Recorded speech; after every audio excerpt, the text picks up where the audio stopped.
Pierre Atlas. I serve as director of the Richard G. Lugar Franciscan Center for Global Studies, and I'm a political science professor here at Marian University.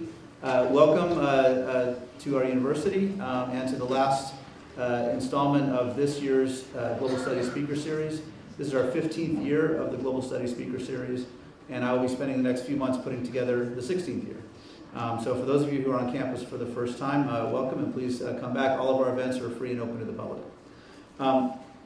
I would like to, first of all, tell you a couple of things about the Global Studies program and the center. So the Richard Lugar Franciscan Center for Global Studies consists of two major components. One is the public affairs component, which is our speaker series and other public events that we host. And the other aspect is we have an academic program in global studies, a minor in global studies, that fits with any major at Marian University in the liberal arts and sciences or the professional studies. And how many students here are in the global studies program? Raise your hand. Very good. Okay. And we have Lugar Fellow scholarships for students who minor in global studies. And if anybody here is interested in either your kids or your grandkids or anybody else thinking about coming to Marian University, I'd be happy to talk to you about that during the reception. The minor in global studies also involves specially designed courses in global studies from different disciplines, required study abroad experience, international travel, additional foreign language study. I take students every other year to Washington, D.C. for spring break, and a lot of very cool things that we do. And this is, and then for the public affairs part, the speaker series, this is actually the second part of a two-part series on energy and sustainability. Last month, we had former Mayor Greg Ballard of Indianapolis, who gave a talk on the national security rationale for reducing or eliminating our dependence on oil. All of our events are filmed and posted on YouTube. And if you missed last month's event or any of the others and you'd like to see any of them, you can go to the Marian University website and you can find all of our events for at least the last 3 years or so are posted, and you can get them on YouTube.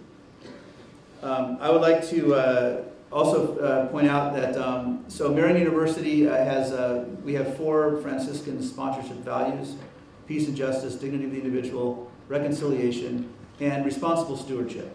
And tonight's event in particular is in line with our Franciscan value of responsible stewardship. And I think it's something that we take seriously in a lot of our programs, and I think I think you take it seriously too, which is probably one of the reasons why you're here. Tonight's event has some co-sponsors, and I would like to thank those co-sponsors. The Hoosier Environmental Council is one of our co-sponsors. I know some of you are from HEC, and welcome.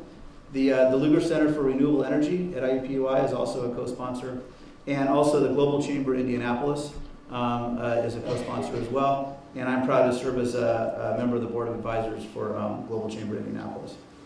You will notice, for those of you who know Jesse Carbanda, you will notice that he's not here. And if you have your brochure, you'll see that Jesse Carbanda was supposed to be one of the speakers. He is the executive director of Hoosier Environmental Council. However, he had a scheduling conflict at the last minute and was not able to come. But he did a really good job of finding an outstanding replacement, Jodi, Perras, who I'll introduce in a minute. So we have a really good panel. And what I'd like to do now is basically just introduce the panel, and then maybe toss out the first question, and then we'll just have a conversation. The goal is just for me to sort of keep the conversation going a little bit, but really allow the panelists to have a really very good conversation, toss out a few questions every once in a while. And then after a little bit of that, we'll open it up to all of you, so you can actually ask some questions and we can have a conversation between the panel and all of you. And then when our event is over here, we will have a reception in the lobby with light refreshments where people can carry on the conversation and also have a networking opportunity for all the different people and all of this. So it's really my honor to introduce our distinguished panels. And I'm really impressed with all 4 of these panelists, and I'd like to actually tell you a little bit about each one of them. You see a little bit up here, but I'll tell you a little bit more than that. Jodi Perras manages the Sierra Club's Beyond Coal campaign in Indiana, Kentucky, Michigan, and Ohio.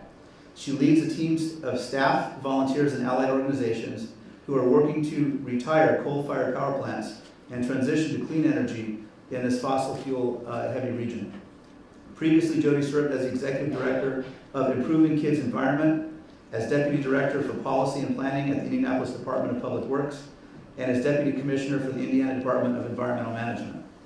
Her career began with 6 years as a journalist for the Associated Press here in town, where she covered politics, the environment, health, sports, and state government. She has a bachelor's degree in journalism and political science from Butler University. Andrea Richter serves as senior advisor to the Indiana Secretary of Commerce for International Engagement at the Indiana Economic Development Corporation. She travels and helps coordinate Governor Holcomb's international trade missions, and she's gone with him to India and Japan, and on Sunday she's leaving with Governor Holcomb on a trade mission to Canada. Previously, Andrea served as the advanced lead to President Barack Obama at the White House, where she led teams to prepare the logistical, security, and communications aspects for the president's foreign and domestic travel, and I believe over 40 trips internationally. She began her government career at the U.S. State Department, and while serving as Chief of Staff for the State Department's Bureau of Energy Resources, she shaped foreign policy engagement at the critical nexus of energy and national security. Andrea has a BA in political science, rah-rah for political science, it's 2 in a row, and global studies and German from Hamline University in St. Paul, Minnesota, and she received her Master of Arts in European Studies from the Georgetown University School of Foreign Service. David Riposo serves as the Finance and Implementation Manager for the United States Trade and Development Agency's Sub-Saharan African team, where he helps energy ventures in Sub-Saharan Africa achieve financial and commercial operation. Before joining the USTDA, and by the way, David came from Washington, D.C. Just to be on this panel. Before joining the USTDA, David led donor-funded energy access programs in Africa and South Asia for 5 years. Previously, he was a strategy consultant, advising companies and governments on clean energy markets and technologies. His professional experience also includes establishing a renewable energy consulting business in India and helping hundreds of wind and solar project developers define the pre-construction energy generation potential of their projects. He has a Bachelor of Science in Ecology from State University of New York Environmental Science and Forestry program, and a Master of Science in Mechanical Engineering from the University of Maryland, College Park. Last but not least is Professor Peter Schubert.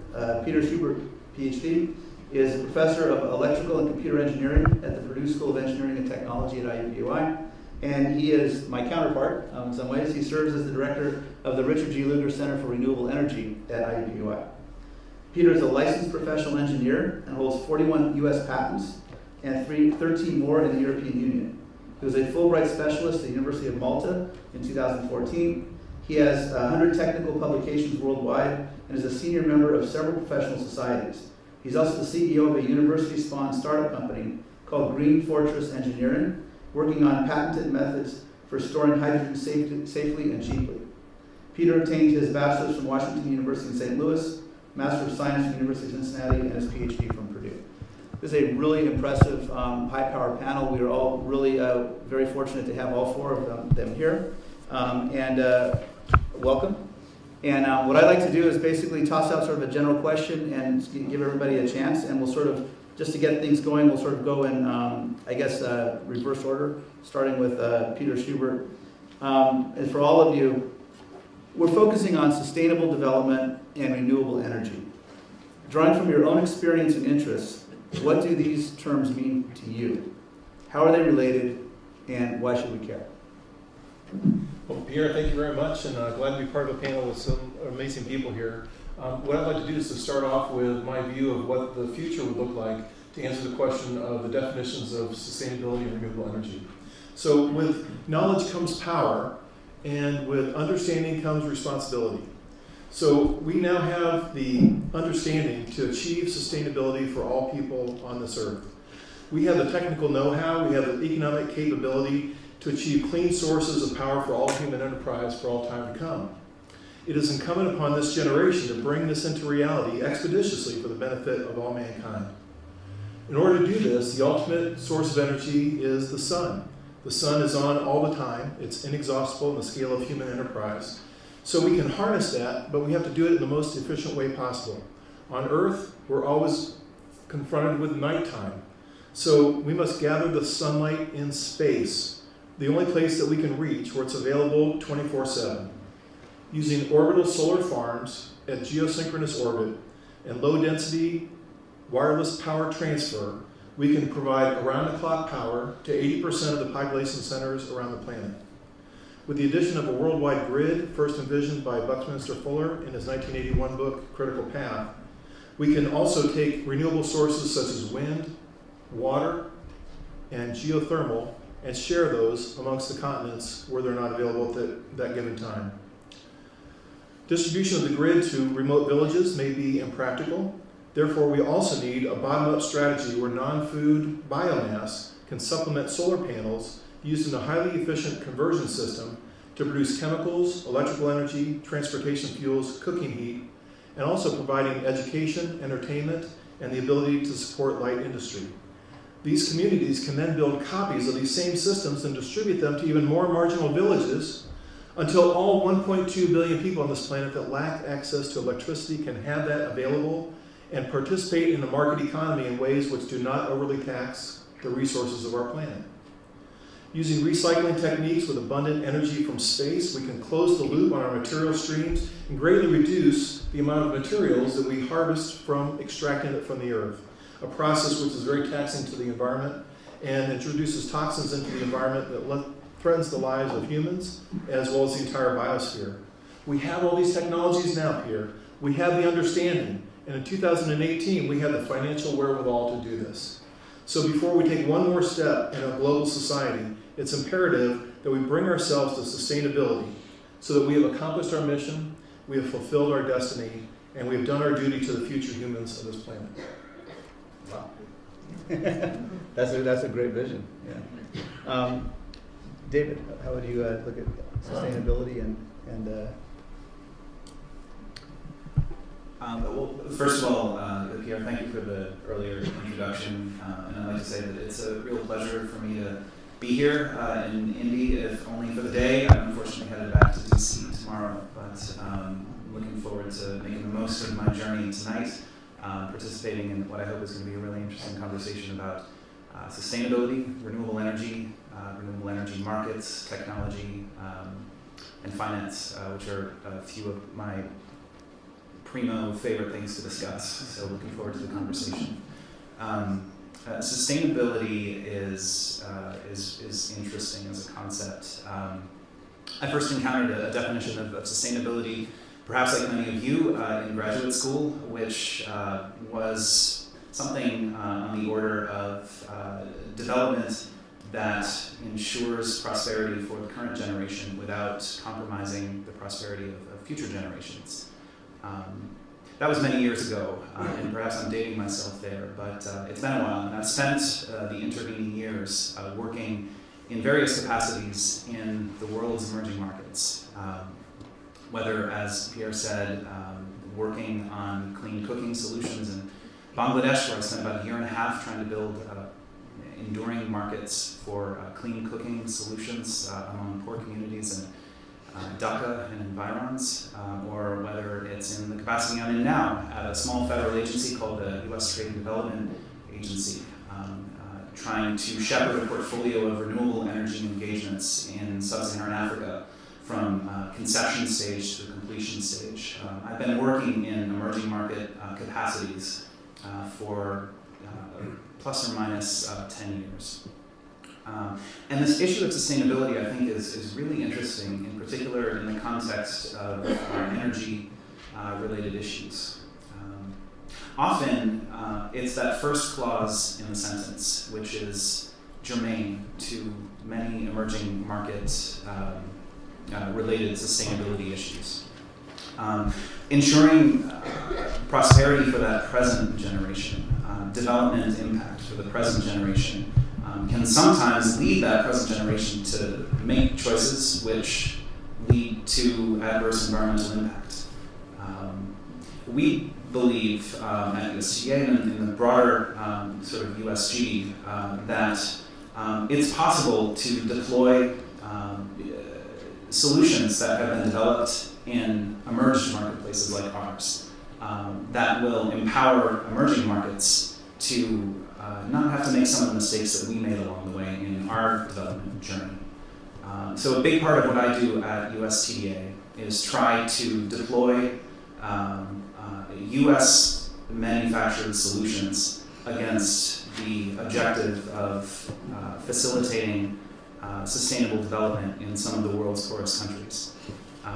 So in a very small nutshell, that's my take on sustainable development. But that's there's much more to say, so I'm looking forward to seeing where the conversation takes us. Perfect.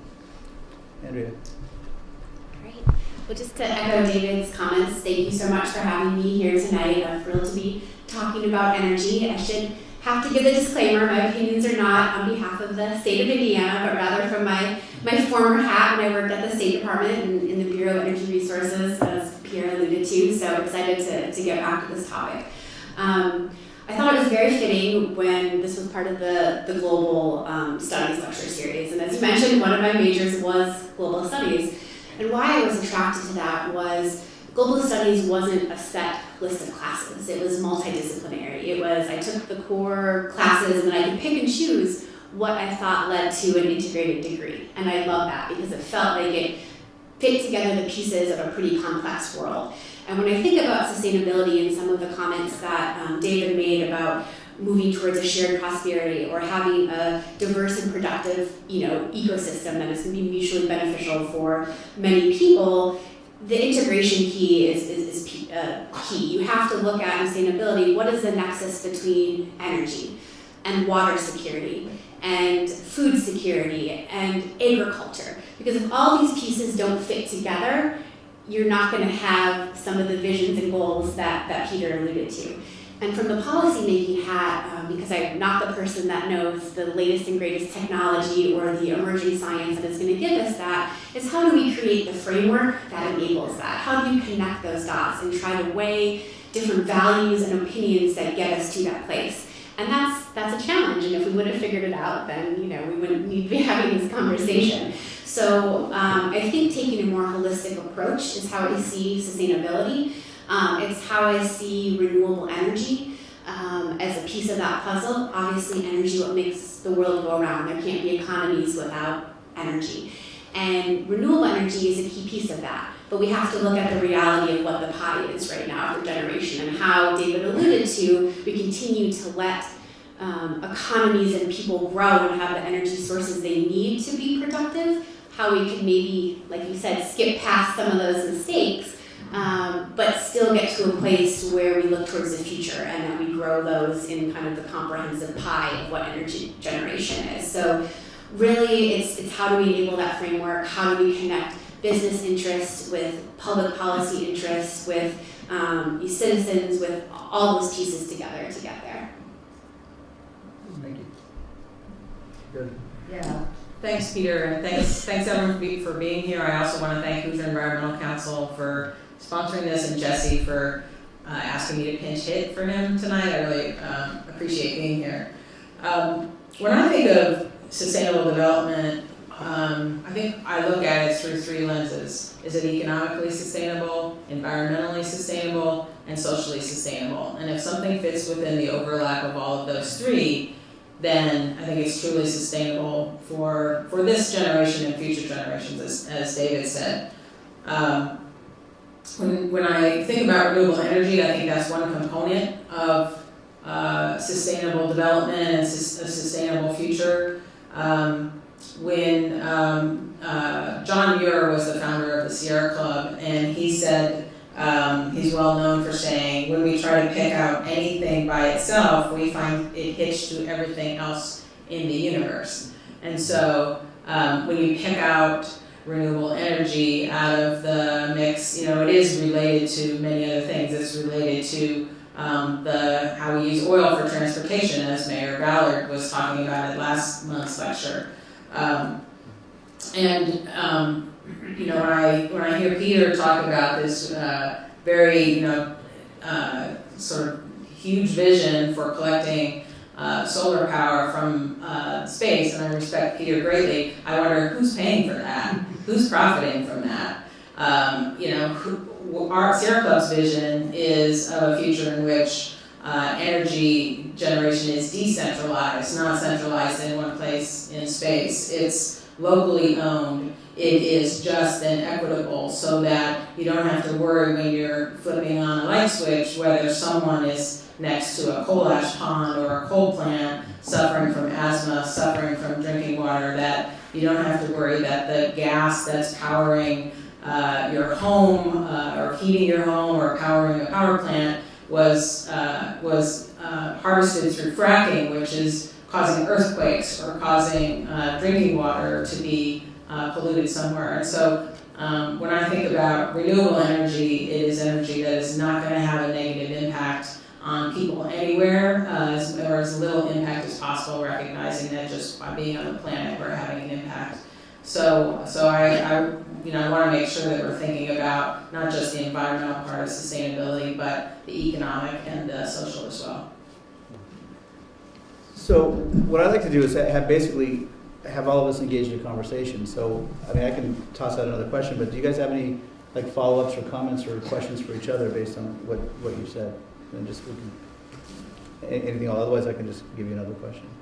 Well, I guess I just posed one to Peter in terms of who pays for it, who Yeah, profits from the. I accept it. Go, Peter.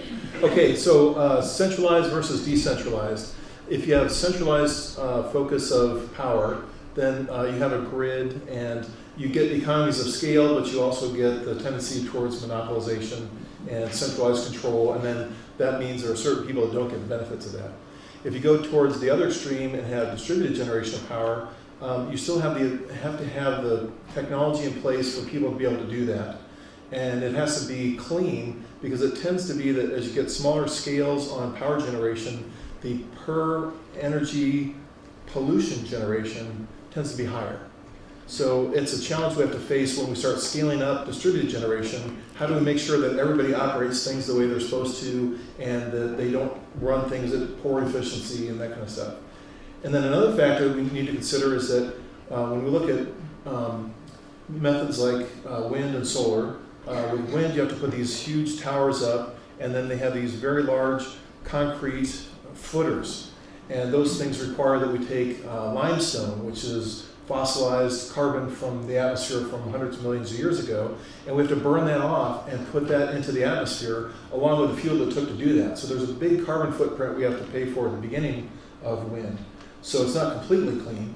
If we look at solar panels, those look great when we have them here, but they require that we manufacture them somewhere, and those create a lot of toxins. So sometimes by having clean energy where the consumers are, we've made dirty energy somewhere else. So your point is well taken that we don't want to have just one or the other. What I see is we need to have a balance or a mix of both centralized and decentralized, so that we don't have everybody in a city all generating their own power. We can provide it more efficiently to them from a centralized source. And the people that are out in the hinterland of sub-Saharan Africa, for example, they don't have to have power lines going out there and then paying the power company. That's where I think it makes more sense to be distributed. So actually, this sort of leads to, in some ways, another question I want to toss out to all of you guys, and that really deals with the role of government in policy making, because all of these things that have been mentioned so far, ranging from the meta maximum generating solar energy from Earth's atmosphere to clean cooking in Bangladesh. I mean, from the most micro. Obviously, some things are done by NGOs, but a lot of it also is related to government policy in terms of what are you going to encourage. And so government via policy can encourage or discourage the development of new energy technologies, ultimately helping to pick winners and losers.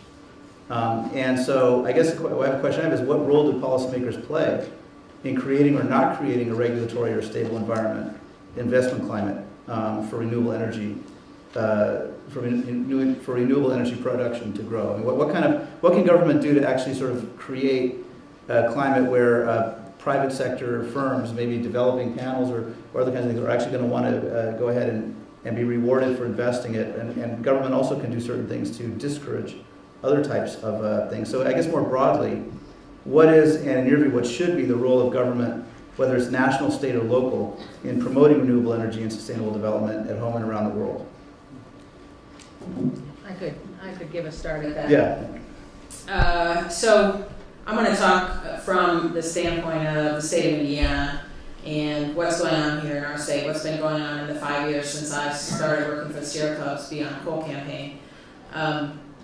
Talk about incentives, and our current system is one in which utilities, electric utilities, have monopoly territories in which they're the only ones who can sell the electricity to anyone else. You can generate electricity for your own use. You can't generate electricity and sell it to someone else. And so the state decided many years ago that's most efficient, that we have these electric monopolies.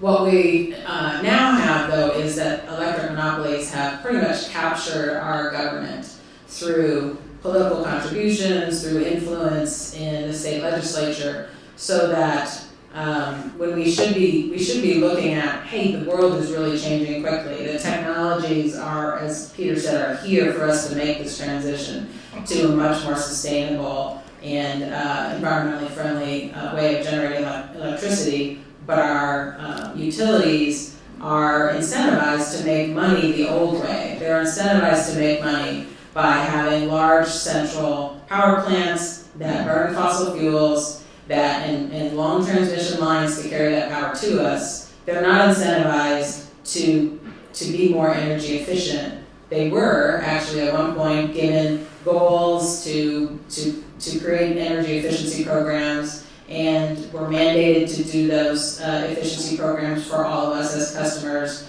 They were given incentives to do that. And then they didn't like it and went to the legislature a few years back and killed that program that was started under Governor Mitch Daniels, and Governor Pence let it go away.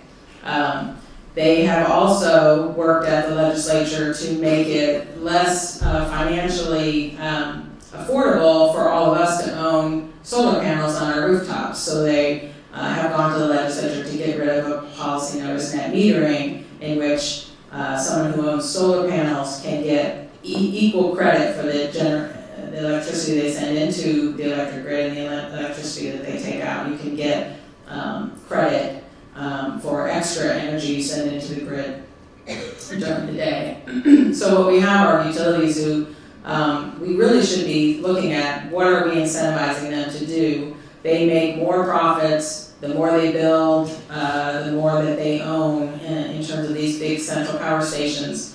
And other states have looked at, maybe we need to flip that. Maybe we need to take away that incentive and instead incentivize utilities to be more efficient, to work on efficiency, to move toward renewable energy. And that's an important thing that we are working at Sierra Club and Hoosier Environmental Council and Citizens Action Coalition and many other organizations are trying to build with other conservative parties are starting to get involved now in Indiana to say Indiana's going to lose out if we don't move forward and continue to hang on to coal and fracked gas. We are missing out on jobs and opportunities that other states are taking advantage of. So just broadly, I think that the state of Indiana needs to work on incentives for utilities and deciding what their role is in the future. If they're going to still be there and make money, let's incentivize them to make money by making this transition happen. I'll talk a little bit. That was great to hear at kind of the state level, and then I'd like to share some of my experiences at kind of the macro level globally, and I'm sure, David, you'll have a lot of overlap and maybe some similarities with that. But there's a couple different buckets I think of when we're trying to set a framework, and I think you alluded to this earlier, that governments were never going to be the ones that fully fund these new technologies or pay for them or even can pick the winners of what clean technology should be here or there. That's, I don't think, is up for us to decide, and I don't think it'll be successful if we always continue to try to pick that and that level of granularity. However, it's about creating an environment where businesses can make those decisions, where the market works how it was supposed to, where energy systems work how they're supposed to. So there's different political factors. So a lot of what we worked on in different places across the world, whether it was Africa or Eastern Europe, were anti-corruption, or having a stable and transparent regulatory framework where you know that energy isn't being siphoned off to a few, or government contracts aren't going to the friend of a friend of a friend or a brother. And this is a huge problem. And we can have these technologies, but if they're not being used properly and the end receiver isn't getting it, they're not going to succeed. I remember a couple years ago, I was in Madagascar, and in Antananarivo, the capital, only about 20 or 25% of people at the time had electrification. It was 4% rural electrification. So 4% of a country had electricity in the rural areas, which is just mind-blowing. And the idea of distributed solar came up because that was something that could be scalable, that could be village by village. However, the government lacked any kind of say or monitoring over the owners of the current grids, and there was no rates were different. People didn't pay into the system to build the infrastructure. I mean, I'm sure, David, you can talk at this forever, so I'll stop. But those are the areas that have to be fixed if you want the technologies to work.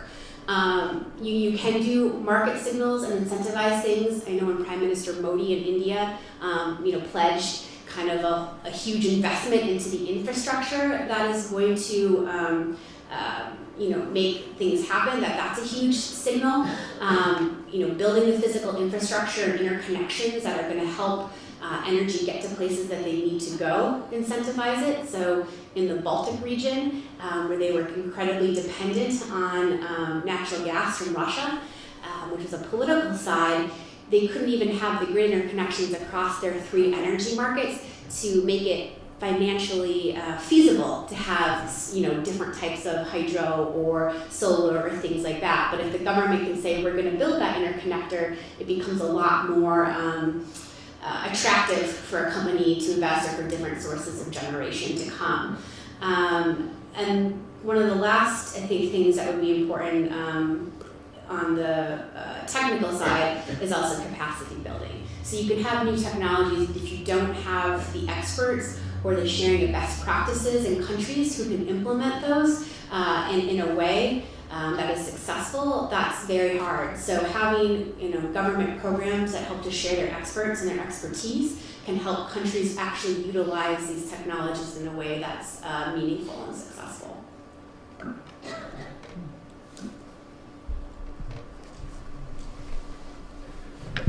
USTDA, my agency, USTDA, our work is very transactional by its nature. So we have very little engagement as policy makers or as even policy advocates. We are the implementers of policy. There's no doubt about that, but we don't engage in policy making for the most part. I will say, because I can't resist, that we have a new grantee in Madagascar as of the last 6 weeks or so, who was engaged in the provision of containerized solar systems, which are deployable at a village level at a kilowatt scale, manufactured in Scottsdale, Arizona, and shipped to Madagascar. What we're finding with that particular pilot, and without going into too much detail about it, is that although we had budgeted quite a bit of money to examine the technical specifications required to meet demand in the villages that we had targeted for deployment, our money right now is being better spent resolving many of the regulatory and policy-oriented challenges that Andrea alluded to a moment ago. They're evident in Madagascar, and they're evident throughout East Africa in a lot of ways. Mini-grid service provision in remote villages in sub-Saharan Africa seems like a great solution from an economic, an environmental, and a technical standpoint. However, there are lots of constituencies with quite a lot to lose in such a paradigm, right? This is a new business being developed basically on the fly, and as it gets developed, many constituencies out there are realizing that they don't like what they see. And so part of USTDA's engagement in Madagascar, in Kenya, in Nigeria, in other marketplaces around the region where we have mini-grid engagements, has been oriented towards trying to work with those constituencies and deconflict challenges. Utilities are probably the most aggrieved of the parties involved, and I think that goes for sub-Saharan Africa. If we get around to decentralizing our grid system in America, there will be conflicts with utilities here as well. What we're finding in sub-Saharan Africa is that even in countries where there is 4% electrification in the rural areas, utilities see that as their territory to expand into, even if they lack the liquidity to invest, even if they lack the credit to borrow the money it would take to build the infrastructure to bring power to these people themselves. They don't want somebody else doing it on their behalf. They want to reserve the right to do that at some undefined point in the future. In the intervening years, the rural poor will suffer. Meanwhile, in Scottsdale, Arizona, American enterprises are developing solutions to these problems, and so many others as well. This isn't something where the U.S. has a unique competitive advantage, but we do have businesses with solutions ready to go. In consultation with USTDA and with so many other U.S. government resources out there trying to help resolve these problems, I'm hopeful that in the coming years we'll be able to move the needle on the policy front in the mini-grid domain. And I should say that USTDA is a very small part of a larger interagency effort called Power Africa, which is an initiative that was launched by President Obama in Tanzania in 2013, I believe, and is ongoing to this day, headed by the U.S. Agency for International Development, but pulling from U.S. agencies around the government, like USTDA and many others, all oriented towards the goal of building 60 million new rural connections throughout the continent and adding 30,000 megawatts of new power in sub-Saharan Africa. For a lot of good development-oriented reasons, right? There are a lot of good reasons to promote such development impact in sub-Saharan Africa. There are a lot of selfish ones as well. Along the way, we believe that this will be a historic wealth creation opportunity for U.S. enterprises. This isn't a similar model of development where the impact accrues only to the emerging market. Impact will accrue to the U.S. in the course of this project as well, and we're looking forward to seeing where all of that leads. So yeah, in conclusion, USTDA has a role to play in policy. We're focused much more on a transaction-by-transaction basis just due to the nature of our work. But I do feel that, especially in emerging markets and especially in sub-Saharan Africa, there is an important role for U.S. government to play in resolving policy conflicts as they arise. And then to toss the question to you, Peter. So, the role of government in policymaking, you have a sort of an interesting vantage point too, because you're in sort of the Lugar Center is sort of a kind of an R&D hub that works with private sector and also government.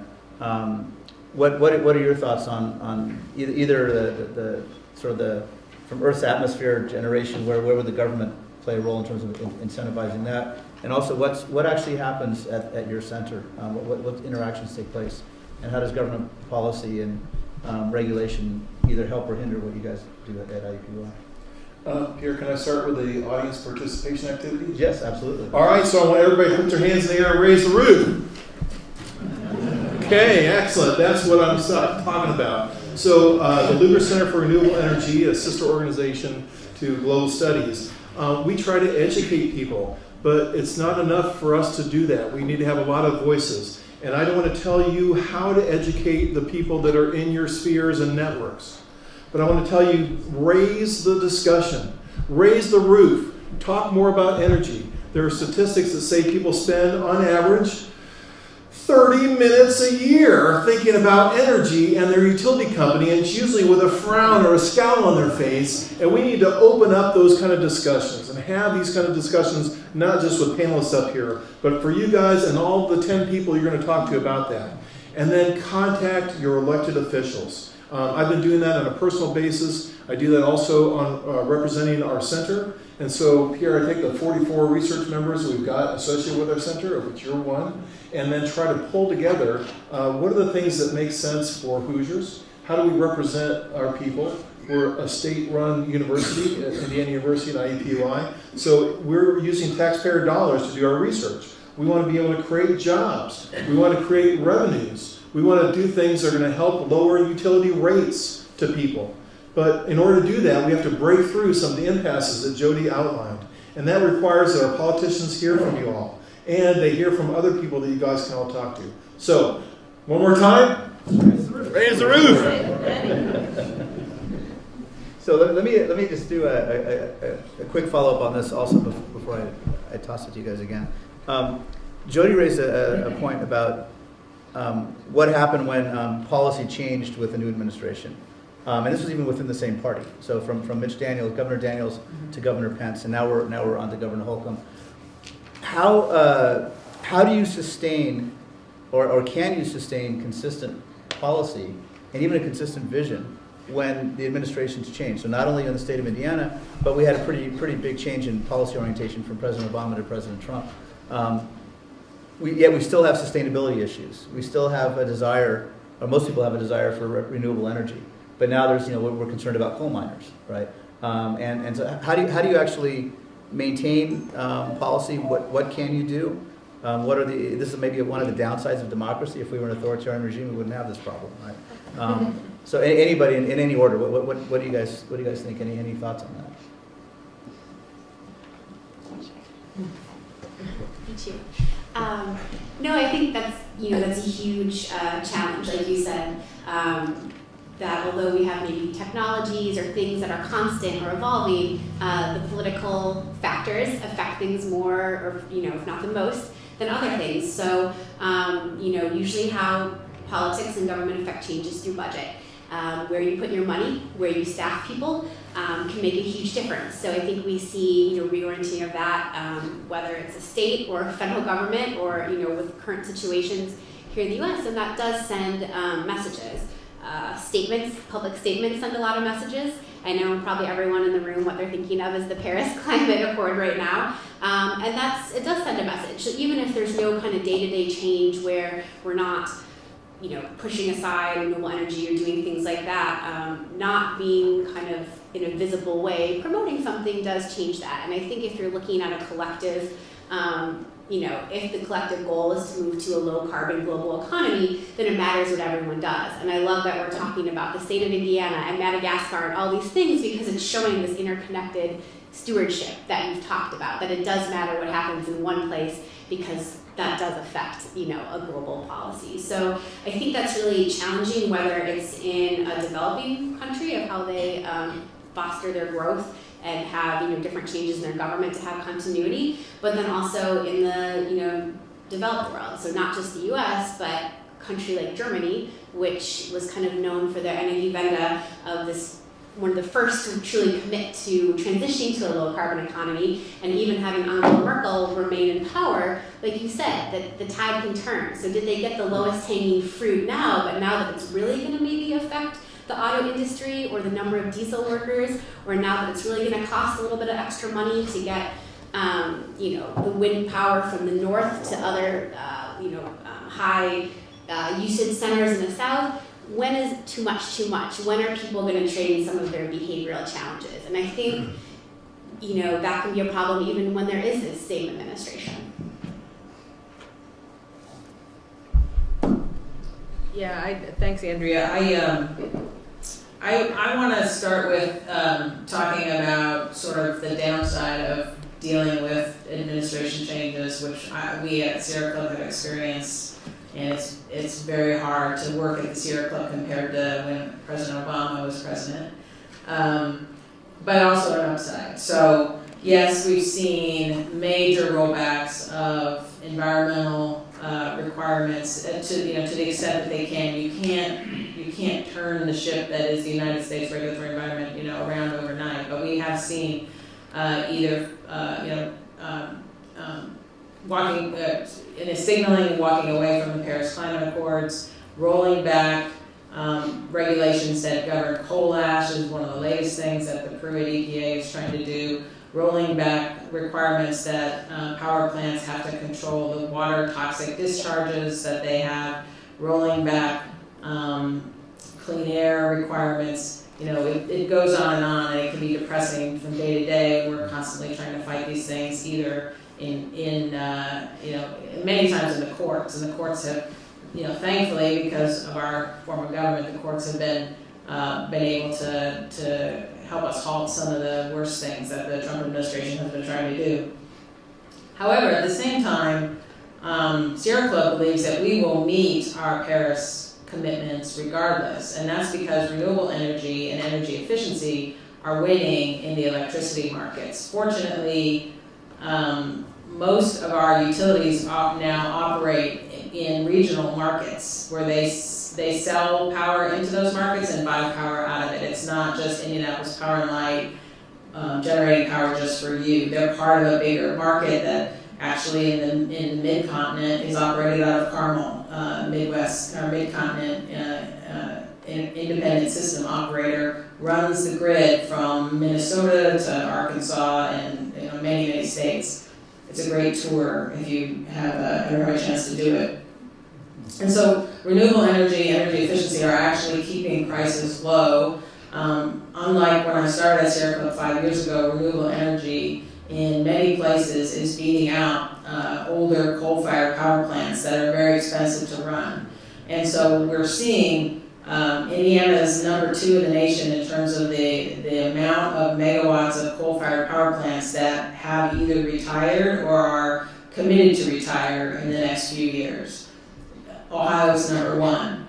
And so we're seeing utilities are planning to shut down these coal plants, and just because President Trump came in office and is, all excited about big, beautiful coal, so to speak, they're not changing their mind about that. Utilities have to look out 30 or 40 years. They know that one president is temporary and that a price on carbon dioxide is coming. That eventually, those plants are going to have to meet some sort of carbon requirement, and you can't capture carbon from a coal plant affordably. So what we're seeing is that utilities are not putting money into existing coal plants. They're deciding, when am I going to retire them? And we're seeing that, no utility is really changing its mind about a decision they've already made. Some of them are kind of waiting now for, the next administration before deciding on plants that they haven't decided on yet. But they're all looking at how much longer am I going to keep running this?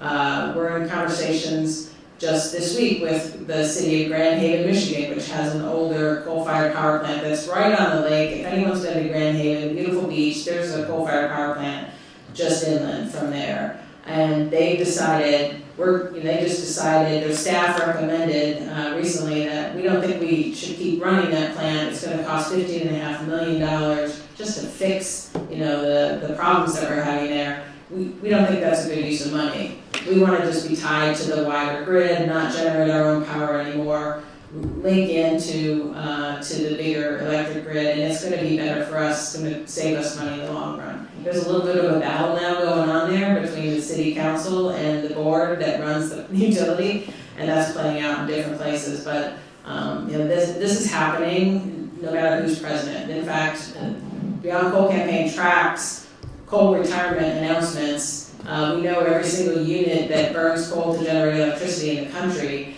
and retirement announcements are coming under the Trump administration at the same pace as they were in the Obama administration, about 1 every 15 days.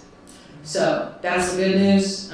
We believe that coal is continuing to decline. It used to generate 50% of our electricity in this country. Last year was the lowest ever, around 30-something%. I've got the number here somewhere. So I think that renewable energy and energy efficiency are winning.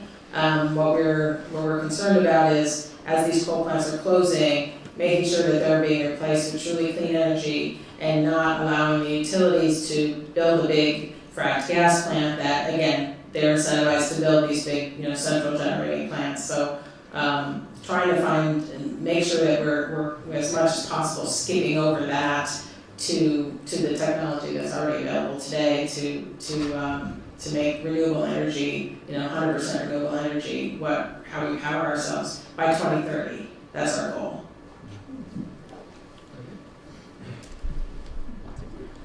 So Pierre's question concerned, and I'm paraphrasing here, so please disabuse me if this is not correct, but concern around the transition from one administration to the next, from one very different philosophy to another, and the impacts that evolution would have on the topics we're here today to discuss, sustainable development and renewable energy.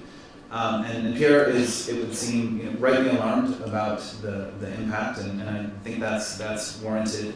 I believe that there is evidence out there that suggests it's not necessarily as dire, and I'll offer just a few anecdotes, and I'd welcome your feedback. We of course also want to hear from you, so if you have comments on these, I would like to hear that. The first is very simple, and it's Power Africa. As I mentioned a moment ago, my small agency is part of a larger family of agencies that since 2013, since deep into the last administration, we've been focused on renewable power provision, largely renewable power provision in some of the world's poorest countries. It was an easy sell under the previous president in terms of the provision of that kind of development impact and advantaging U.S. businesses in the course of doing so. And it's in some ways an even easier sell today. A lot of those themes, they still resonate, and some of them resonate in ways that they didn't under the previous administration. We found out just today, if any of you are news junkies, you may know that Congress recently approved a draft version of a budget which aligns a lot of money under the Power Africa initiative to keep it moving, and aligns more money than USTDA has ever had in order to continue doing its mission. We're very pleased to see that, and I think that sort of casts a vote for this idea that there are still forces at work that understand the virtue of the things that we're here to discuss today. The second I want to discuss, and this is a little more in the weeds, but I think it's relevant, and it's as an energy sector professional, it's something that really excited me a couple of months ago. There was a proposal by the administration's Department of Energy to provide subsidies for generating plants that could store fuel on site. And I didn't come right out and say it exactly, but that was a narrow population of plants. Namely, it was coal that can store solid fuel on site, hydro, to a much lesser extent gas in very certain circumstances.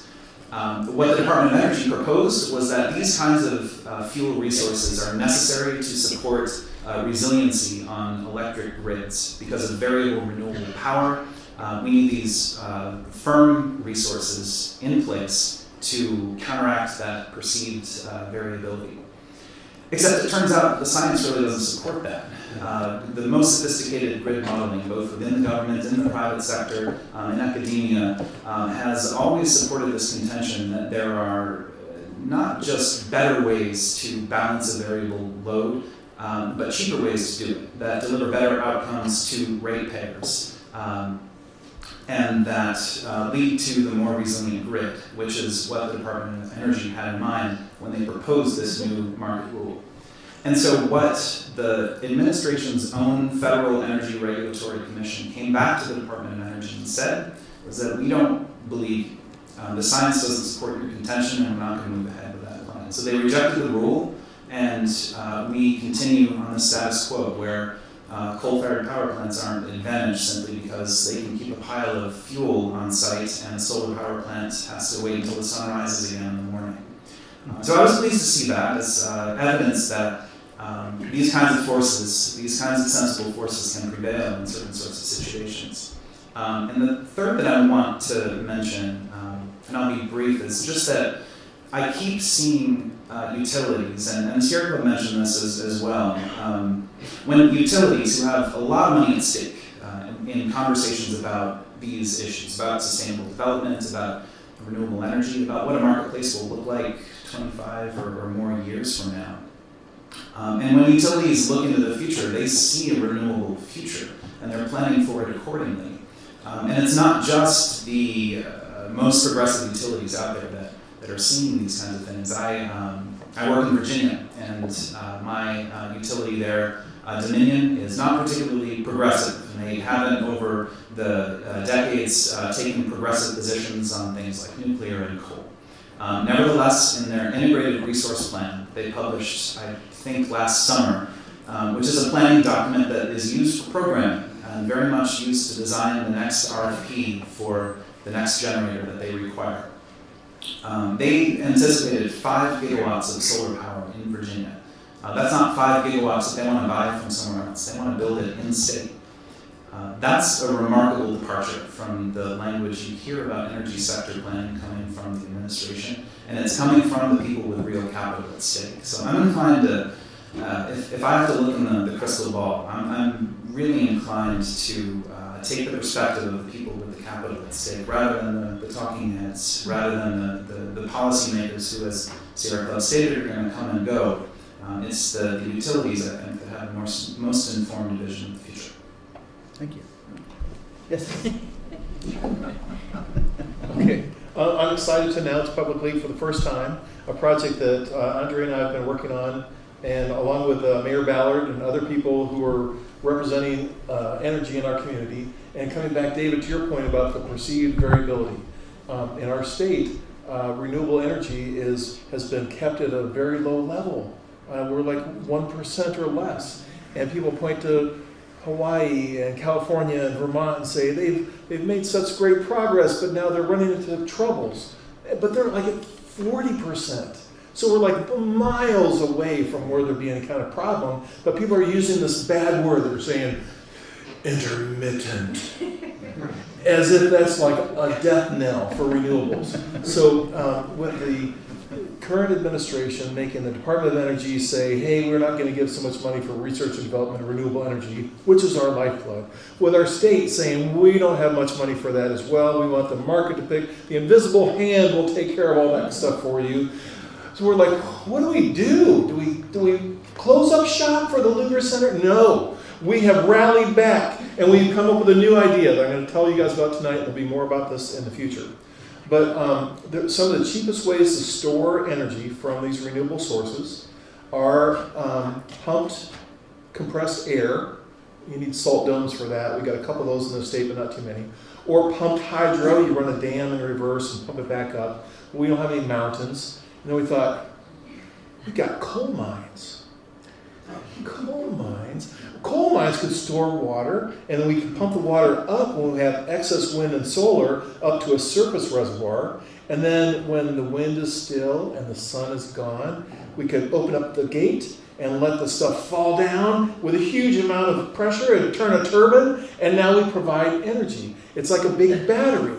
And the best part is that the jobs we're creating require a hard hat and one of those little lights in front. And who do we put down there? The same people that are being put out of work. We're going to put them back to work, put them back under the ground, so the president can fulfill his campaign promises. At the same time that we're providing an answer to that one word, intermittency. So this is called pumped hydro energy storage on abandoned mine lands. We've had energy engineering students at IUPUI do a preliminary study. We've had 2 capstone teams working on this from the mechanical engineering department on the pipes and excavations, the electrical engineering department looking at the algorithms that MISO would need to be able to turn this on or off, and the interconnections to the grid. And now we've got a group from SPIA, that's School of Public and Environmental Affairs, at IU Bloomington, who are reaching out to stakeholders around the state. So some of the people here in this room are being interviewed by those students to try to find out who are all the people who would have a stake in this. Because this is not a perfectly clean technology. If you bring water up from underneath the ground, nasty stuff comes with it. So we have to take care of that. But even with that, we think this can be a cost-effective way that we can use the cheap renewable sources that Jodi was talking about, put coal miners back to work, and reduce the cost of your electricity. What do you think about that, folks? So is this something that, is this getting support from the governor and state legislature? Or? In May, we'll be taking it forward. Take it forward, okay. Very good. Do you guys have any thoughts or follow-up questions you want to ask each other? Because I'm getting ready to turn it over to the audience. No? So let's sort of open it up to you guys. I wonder if there's any lessons to be learned. We've been talking about the difficulties of doing distributed green energy in developing nations. as I understand it, with the development of cell phones, was there a similar situation where you had landline companies who were not happy about the idea of having a lot of cell phones everywhere? Somehow we solved that problem because a lot of the world just skipped over doing the landline systems because they're so expensive. So I've been wondering if there's some things in there that could be helpful now, or if it's just so different it's not going to work that way. You need to speak into the mic, not to the people in the front. Okay, I'm done anyway, so. So, yeah, the question had to do with whether there are parallels with how we made the switch from landline phones to cell phones. And I'm not an expert in that, but there was one key word that I think is involved in both, which is deregulation. In the case of the telephone companies, there was a big effort to just deregulate and allow more competition. And that was a big battle of the legislature. Similarly, in the electricity markets, some states have done deregulation of utilities, and they've done it in various ways, but one of the most common is you keep local utilities who are responsible for your billing and your local utility lines. They still have a monopoly. That's efficient. So you would still have like Indianapolis Power and Light or Duke Energy providing like that local service. But they would no longer own the means of generation. They would no longer own the power plants. And so they're required in Ohio, for example, they were required to split their companies in two so that there's still a monopoly utility that provides local electric service.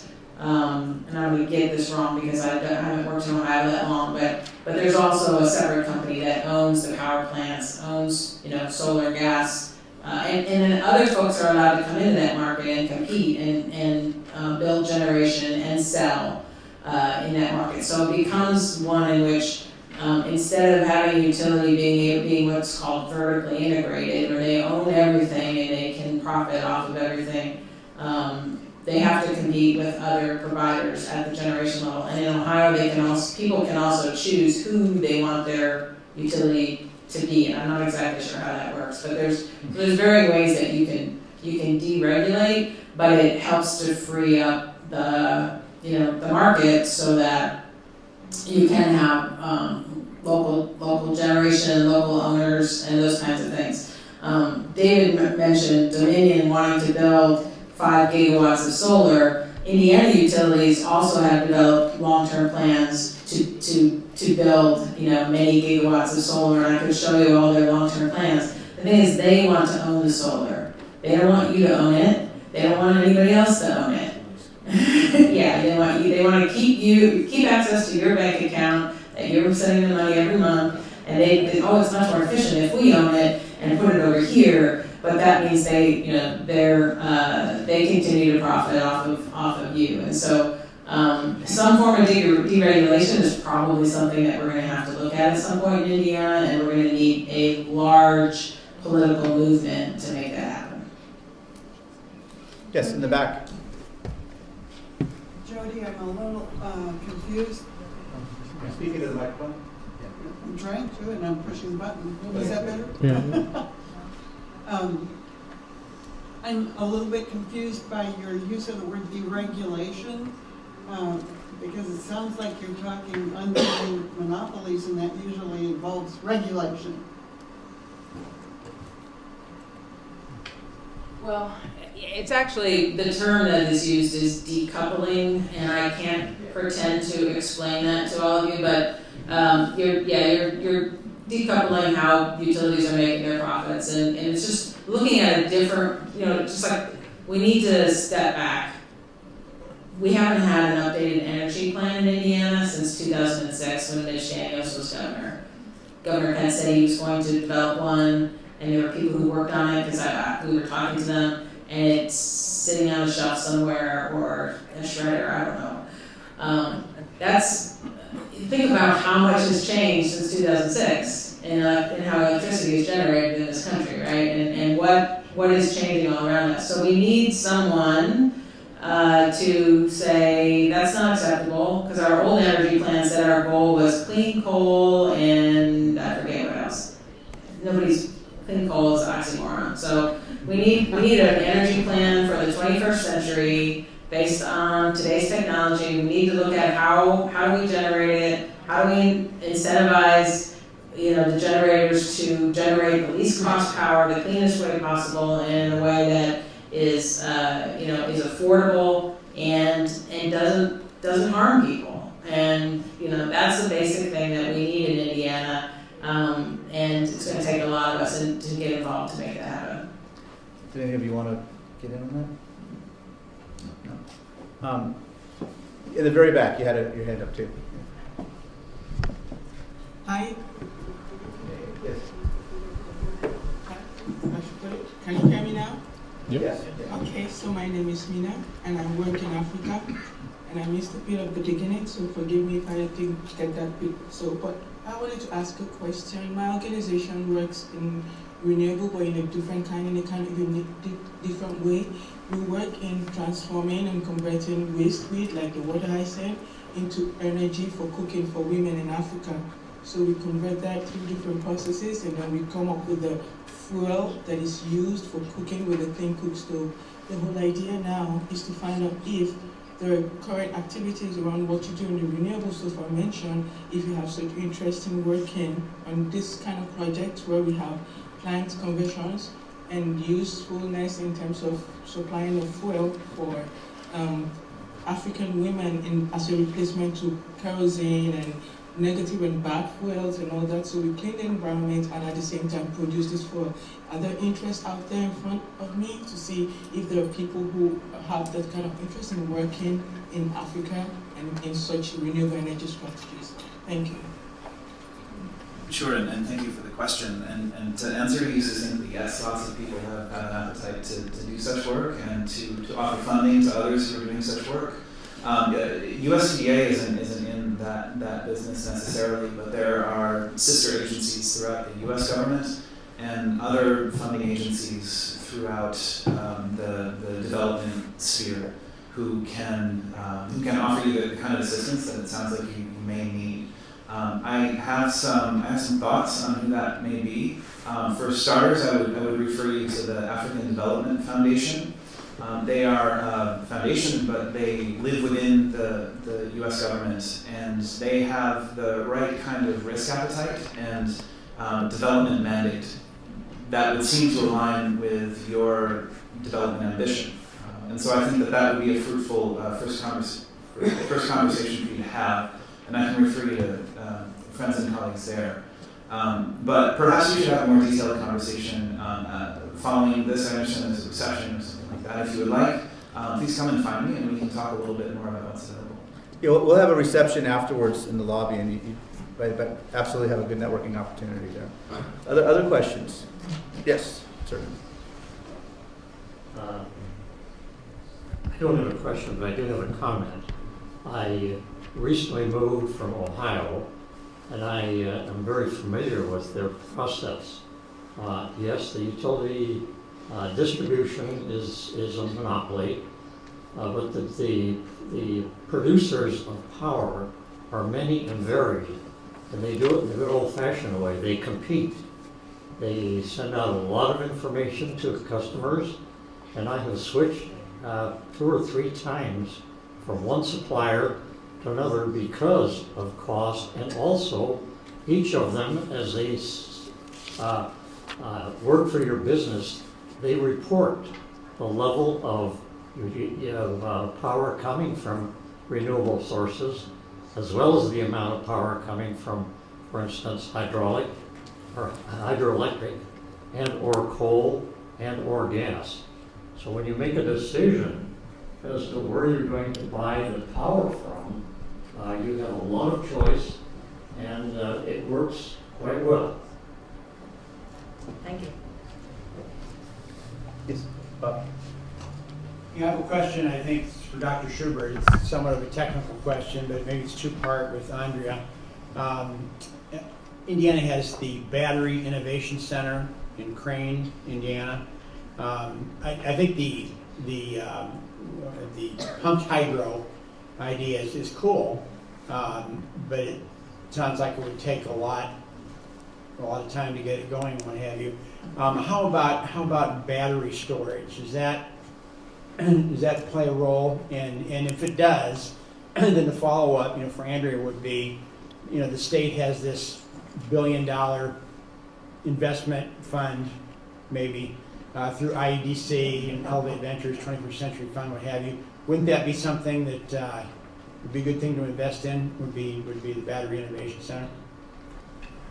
Yeah, brief response on batteries. If you look at the levelized cost of energy, which is a ratio of the total cost you have divided by the total amount of power you generate over its entire lifetime, then right now wind and solar are cheaper than coal or natural gas for new utility scale applications.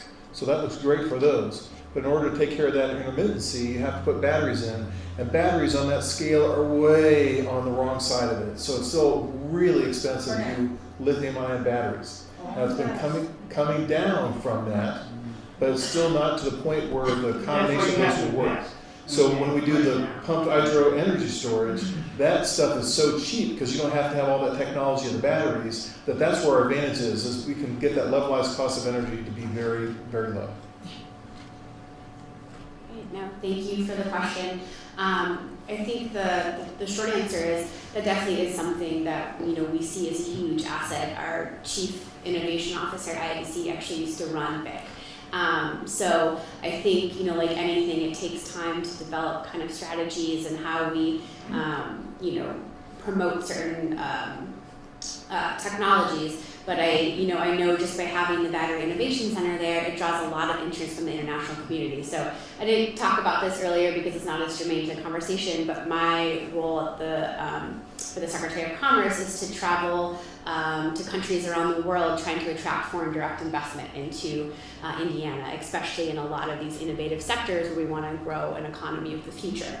And BIC is a huge selling point of that. So we've actually been having discussions with the state of Karnataka in India that we signed a sister state agreement, and they want to do it under autonomous vehicle research and BIC. So it's starting to build these bridges both internationally and also using it as a tool to kind of attract investment and startups and new technologies in this area, and BIC is a huge part of that. So I think we're supporting it in those ways, and it takes time as we start to develop those relationships. I'd just like to point out just an observation from the conversation, especially for my students in political economy, but everybody, just a lot of people don't understand just how important government is in terms of providing incentives, in terms of connecting, sending signals to investors and businesses in terms of this is where we ought to be putting our money, we ought to be investing here, helping to build infrastructure, power grids, all these kinds of things. Basically, we would not have a free market without government. And I know that sounds strange, but that's actually a statement. It's true. And a lot of people just sort of take for granted that government has no role, but government plays an essential role. It can be stifling sometimes, and it can be whatever. But it's everything that we've been talking about here, including the question so far, isn't just about private investors or you as individual citizens, but it's about policy. It's about the role of government. And it's something to sort of keep in mind. I think it's pretty important, and what our government does is very important, and you as voters have a pretty big role in it. Other questions? Yes. Can you hear this come out? Yeah. When I hear the word incentivize, I may be hearing wrong, but I hear higher taxes as the incentive. And if it isn't, there is remarkably little real cost information coming out of my government or my utilities or anywhere else in the state of Indiana. Is there any move available, any move in the works to provide more information to the average user of power in the state? Good question. And actually, that could be answered from all different levels. What does the government do, including spending, like for the vision of atmospheric generation of energy to anything else? Where does that come from? Yeah, I can talk a little bit from the standpoint of how we regulate utilities in Indiana. So when I talk about incentives for utilities, it's they are given a rate of return on the capital investments that they have in place in a state, and utilities will get a guaranteed 10% profit. How many of you are getting 10% on your investments or 10% profit in your business? So that's something to question. It's they have some guaranteed profits every year on their investments, and it's very low risk for them, especially in a state like Indiana where the regulatory environment is very friendly, as they say themselves. So that's one of the incentives: is the more they build, the more profit they have. It's a guaranteed 9.5%, 10.5% profit, depending on the utility and what the current thing is. Another form of incentive is for the energy efficiency programs I was talking about previously. There have been incentives for them to replace the revenue that they would have gained from selling electricity, or incentives for meeting certain goals that they set to reduce energy demand. It's actually cheaper to reduce energy demand than it is to build a new power plant. And what we're seeing is utilities used to get increasing energy demand, and they knew they were constantly going to get more sales, and they another guarantee of profit. Well, because of government policies, in many instances, all of our appliances are more efficient now. Our homes are more efficient. Everything is getting more efficient, and then there are incentives for utilities to actually go into homes and help weatherize them. If you're familiar with some of the utility programs, they'll come in and help you change your light bulbs, or pay you to take away an old refrigerator that's sitting in your garage that's wasting energy. All those kinds of policies are helping to reduce energy demand, and those are the kind of incentives that I'm talking about. The issue of having real cost info is something I agree is very frustrating. It'd be great if we, like Ohio, could see how's the money being spent, where does my energy come from. In Indiana, it's very opaque.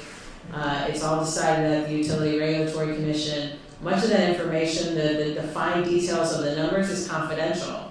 And so you have to be a lawyer, you have to have, or someone who's intervened in a case, you have to sign a non-disclosure agreement. It's, and there's hundreds of filings every year. And so it is really hard for us as an advocacy organization and nonprofit to be able to take and give you clear information about utility energy efficiency programs. They'll say that they're gonna, the way it's set up now, they run their own. We used to have a statewide program that was run by a third party with the idea that you shouldn't have a utility whose incentive is to sell more energy also be the one trying to reduce energy demand, right? So we had a third-party contractor that was running those programs statewide. Reporting was consistent across all the utilities. Goals were clear. They had to report each year on what energy demand they had reduced. Now each utility runs their own. The reporting is terrible. It's hard to tell if they achieved what they said they would achieve. So long answer to, it's not transparent. It's very opaque, and something that through reform we should be working to fix.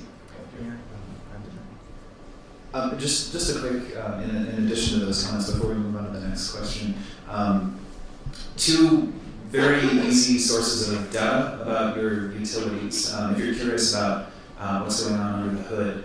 I mentioned earlier the integrated resource plan of I think Dominion. Most investor-owned utilities are going to have to publish periodically an IRP, which will offer a forward-looking sort of a glimpse into the future as perceived by utility executives, and will inform planning going forward. So if you want to know what's in the heads of your utility executives, if not what they're paying and on a wholesale basis, electron by electron, then the IRP is a good place to begin. I would also recommend the Energy Information Administration's state electricity profiles. They pull up very detailed data on precisely what's going on a state-by-state basis. The typical data you would expect to find there in terms of what what the generation mix is, but you can also look at a very granular level on precisely where the generators are, where the transmission lines are, where other infrastructure is arrayed across the states. You can see how your state compares to other states. If you're interested in the penetration of renewables, you can take a look at a kilowatt hour cost in Texas, which has what I believe is the highest penetration of wind anywhere in the United States. You can see that it's really quite a bit lower than it is in some states in the Midwest, which are characterized by much higher penetration of coal-fired power plants. What does IRP stand for? Pardon me, ma'am, that's Integrated Resource Plan. Yes.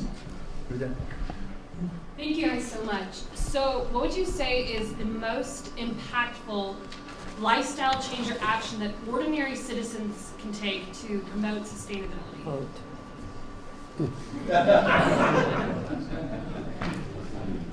The most impactful thing you can do as an individual is to reduce your environmental footprint by changing the food choices that you make. So becoming a vegan is the best thing you can do as an individual. Short of that, what's the next? What's number 2? I think I like Peter's suggestion. However, nothing really changes unless there's a policy change. And so one person, adopting a vegan lifestyle is great. But what can you do as an individual to combine with other people all together? And there's a great opportunity right now. Anybody here an Indianapolis Power and Light customer? I have some handouts on the table. Indianapolis Power and Light is right now asking for a rate increase. And there's information out there about a couple of public hearings coming up. So you can go to one of the public hearings on either April 23rd or May 7th. You can plan to speak there, or you can plan to turn in written comments if you don't like speaking in front of a crowd. There are also next to these some forms that you can fill out tonight if you can't, if you're not able to go to those hearings, and sign your name to those. You'll get added to Sierra Club's list, and there's space for you to add your own specific comments about what you want from Indianapolis Power and Light. But I encourage you to fill those out. You can be part of our network, and you can be involved in this movement that we're trying to have statewide to repower Indiana to renewable energy.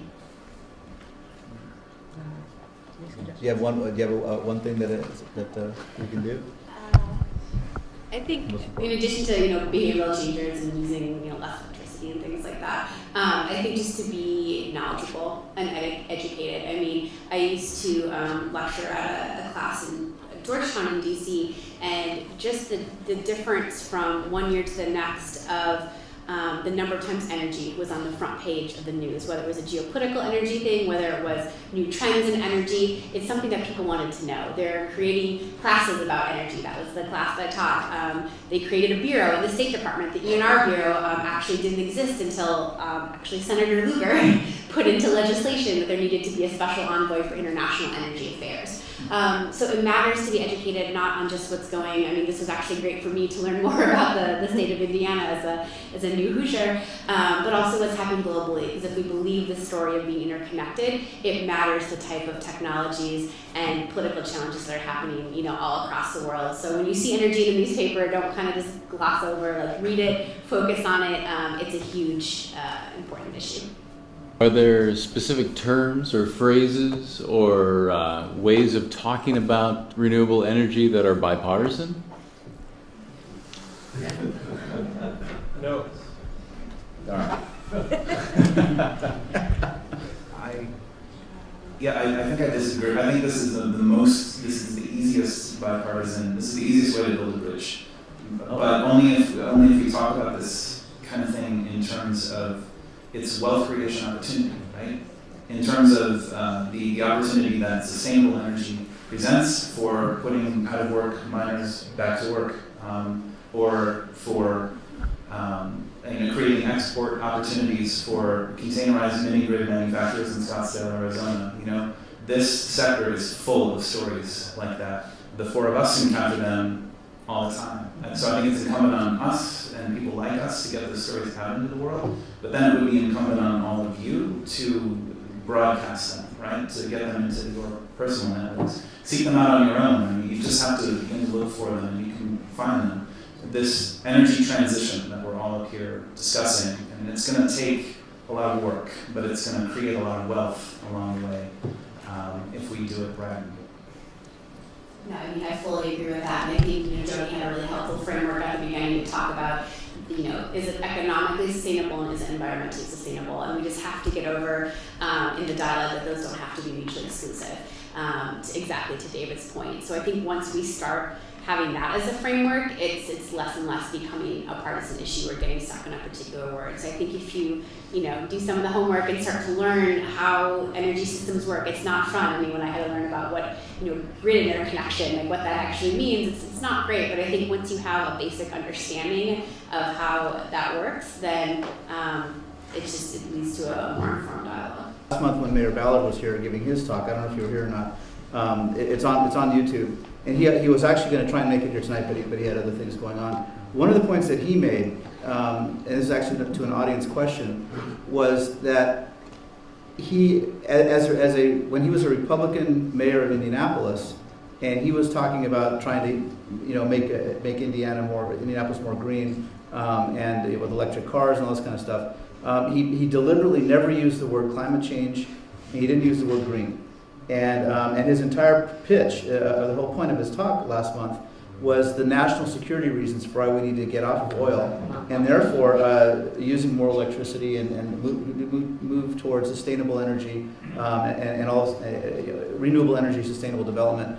I mean, he was of the exact same position in a sense, but the way he pitched it was from a way that would appeal to people who are more politically conservative. And he said flat out, and I'm not saying anything he didn't say publicly, he said flat out that for the people who understand climate change and understand the reasons for that and why we need to have renewable energy and all that, he doesn't have to worry about talking to them. It's how do you convince the people that are skeptical of climate change, but it can be good for jobs. It can put coal miners back to work.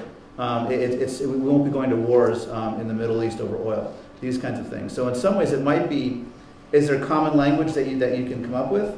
Or is there, and where there is, definitely I think that's a good thing, but it might also be maybe a deliberate decision that we want to get to the same page, but we have to use different sets of language to different sets of people in order to convince them it's in their interest to do it. It's unfortunate, but that might be sort of the plan B.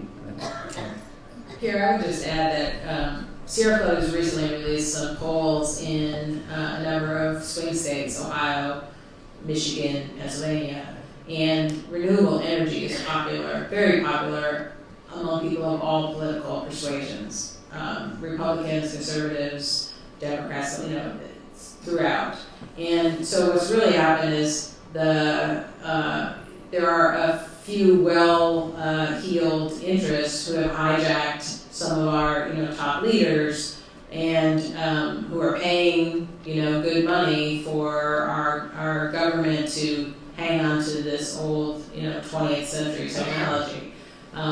I think younger folks understand this, and I think in large part as a group, conservatives believe in that solar power is incredibly popular. Wind sometimes not, but solar power is incredibly popular. You talk about energy efficiency, that's just common sense. And so I think what we need to do is not worry about getting the exact words right and having the right factual argument. It's speaking from the heart about the kind of future that we want, about the kind, about innovation, about adopting the latest technology, about not getting left behind. I haven't talked about climate change all night, right? Yeah. I haven't used the word green myself, I don't think, tonight. So it doesn't have to be a partisan issue, but sometimes it is important who the messenger is that's talking to somebody. So as Sierra Club, I'm not knocking on the doors of Republican legislators trying to convince them because they're not going to listen to me. But I'm trying to make sure that their constituents who vote for them are talking to them about why it's important to them.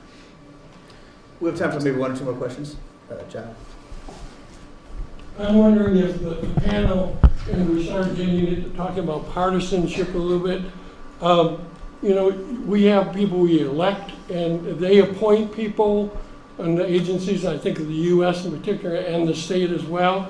But how much exposure do you see to science to determine the decisions that are made in policy versus other things like ideology in making those decisions?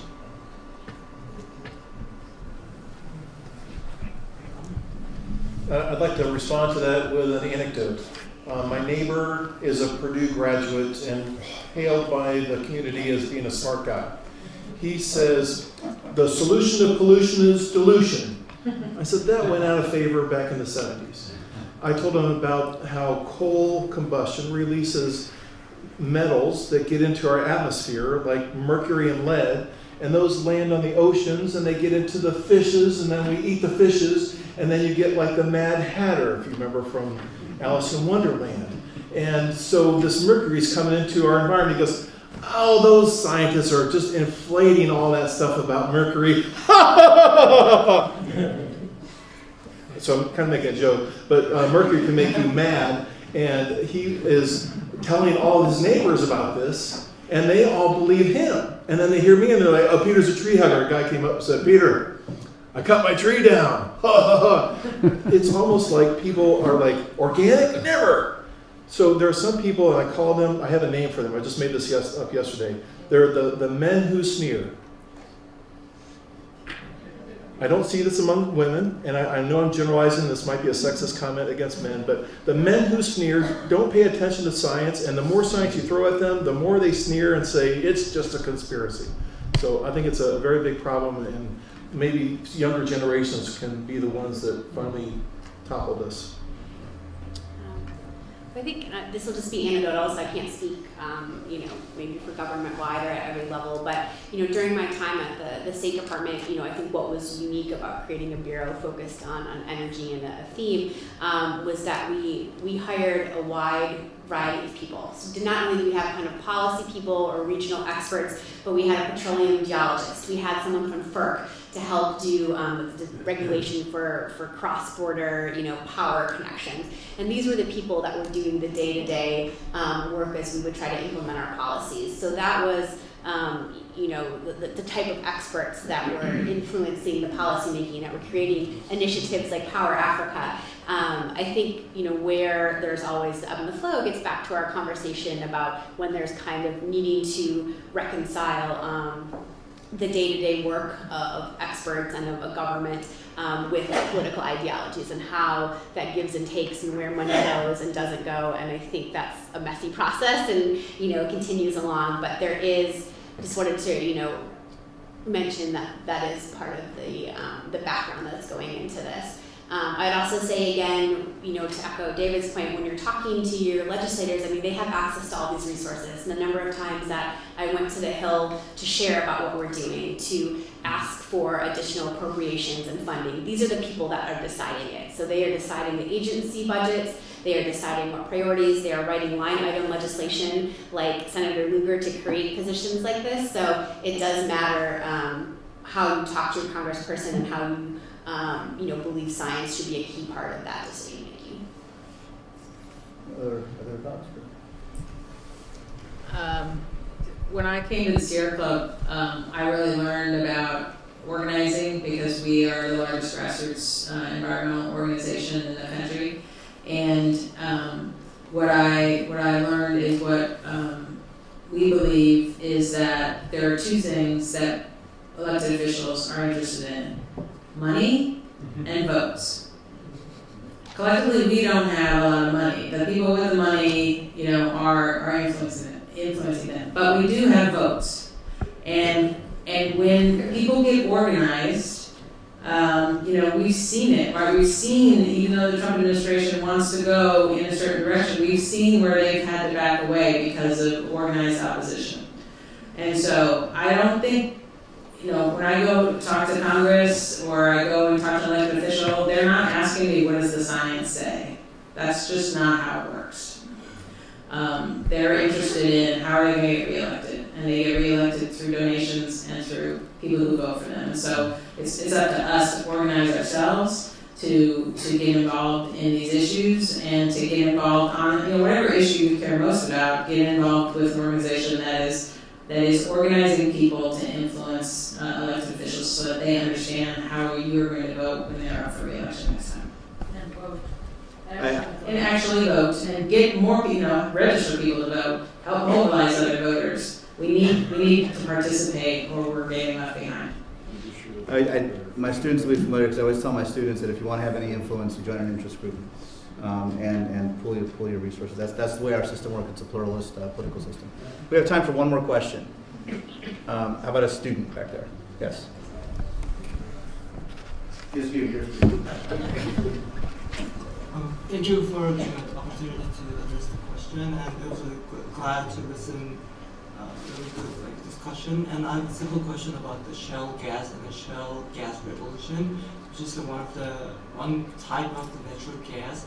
So I read that it was not efficient enough to produce electricity and energy by using the shale gas, but because of the technology advance right now, and also in the United States, there are plenty amount of shale gas to produce energy with the self-sufficiency. So I just want to ask thoughts about the efficiency of the shale gas compared to another resources, and also shale gas revolution from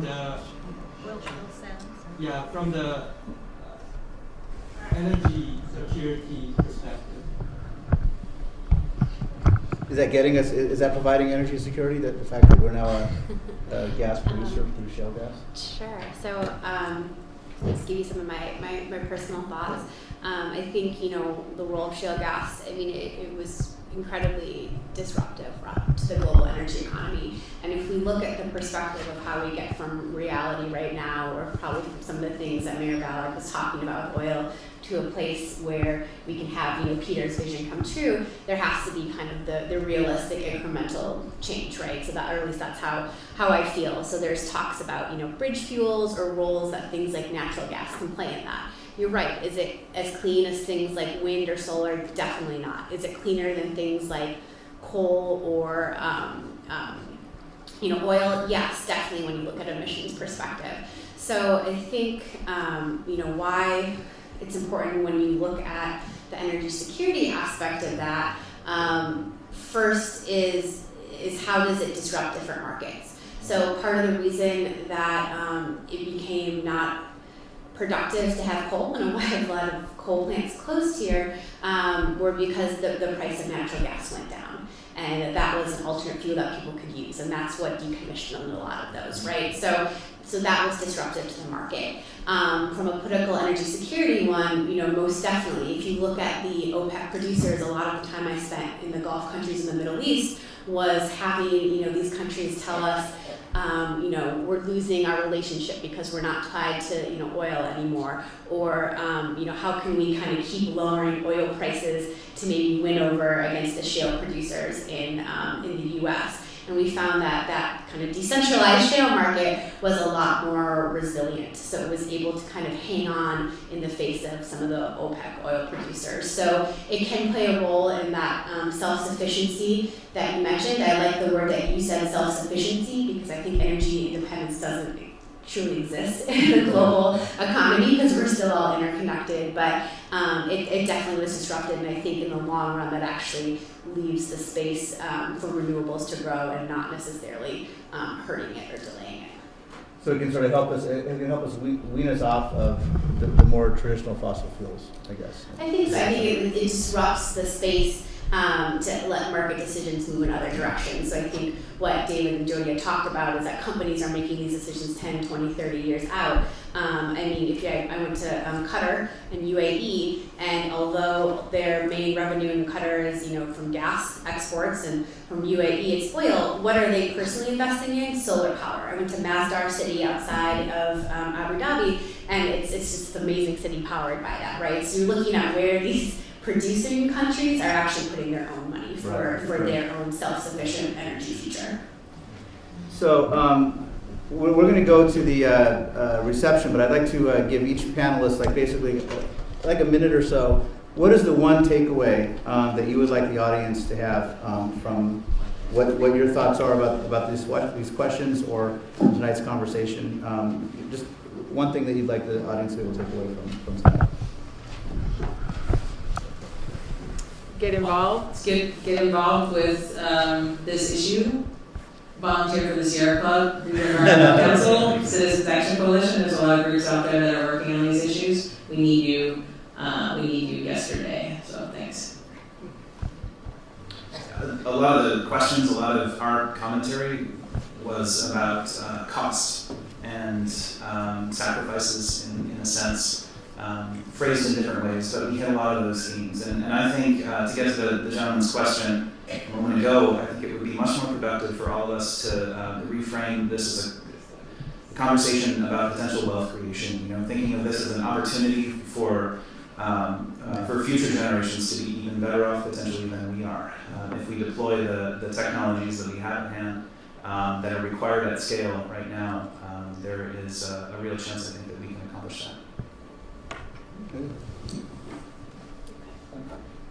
Can I just say ditto? Yeah. Basically that, it's a huge opportunity, not just for the innovation and investment, but also I think an opportunity to work across our borders, whether it's state borders or country borders, to actually, in a very real, energy security way, tie our energy futures together. And I think the more countries, cities can work together and say we have a shared interest, not everything is kind of, be a little more cynically motivated. When you have a shared future together and a shared incentive for cost or job creation or peace and stability, it just overall leads to a safer and more secure place. So. Very good. We're part of the discussion here that I hope will echo throughout your life and amongst your networks. The Lugar Center for Global Studies here is a sister organization to the Lugar Center for Renewable Energy. On May 14th, we're having an all-day event on the IUPUI campus. Our topic is Renewable Energy Solutions to Climate and Pollution. How much, how fast, who pays? We're going to look at some of these ethical issues that we've raised tonight. We'll have 23 speakers and panelists that will be addressing these, and we want to get audience input. So our website is lugarenergycenter.org. Look us up, participate, and we'll help expand this discussion and get the state ringing with our voices so we can what? Raise the roof! And on that note, thank you very much.